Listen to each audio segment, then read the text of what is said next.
America में भारतीयों के डिपोर्ट होने पर 4 ट्विस्ट रहे।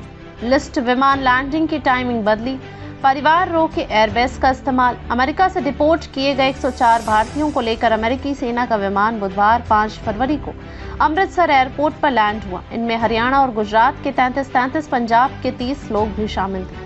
दोपहर 2 बजे अमेरिकी एयरफोर्स का C-17 ग्लोब मास्टर विमान अमृतसर एयरपोर्ट पर उतरा।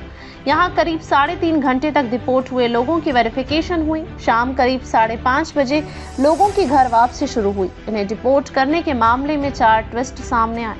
डिपोर्ट हुए भारतीयों की संख्या और उनके अमृतसर पहुंचने की टाइमिंग में भी लगातार बदलाव देखने को मिला। पहले 205 भारतीय बताए गए, लिस्ट 186 की, पहुंचे 104।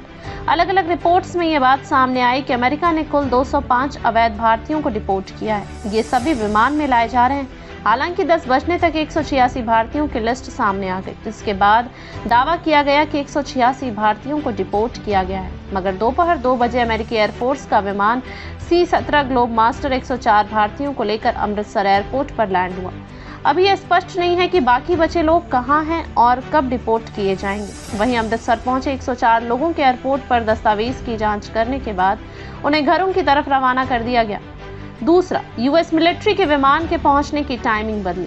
104 भारतीयों को लेकर पहुंचे यूएस मिलिट्री के विमान की टाइमिंग को लेकर लगातार बदलाव देखने को मिला। पहले बताया गया कि विमान सुबह 8 से 9 बजे के बीच अमृतसर एयरपोर्ट पर लैंड कर जाएगा, लेकिन ऐसा नहीं हुआ। इसके बाद इसकी टाइमिंग 1 बजे की बताई गई, लेकिन विमान एयरपोर्ट पर दोपहर 2 बजे लैंड हुआ। विमान के पास अमेरिकी सेना के जवान तैनात किए गए थे। 104 भारतीयों को अमृतसर एयरपोर्ट स्थित एयरफोर्स के एयरबेस के गेट से बाहर निकाला गया। तीसरा, पैसेंजर टर्मिनल के बजाय एयरफोर्स के एयरबेस पर उतरा विमान। पहले माना जा रहा था कि अमेरिकी मिलिट्री का विमान अमृतसर के पैसेंजर टर्मिनल पर उतारा जाएगा, लेकिन ऐसा नहीं हुआ। विमान पैसेंजर टर्मिनल के बजाय एयरफोर्स के एयरबेस पर उतरा, यानी डिपोर्ट हुए लोगों को आम नागरिकों की तरह ट्रीट नहीं किया गया। इस दौरान वहां कड़ी सुरक्षा रही।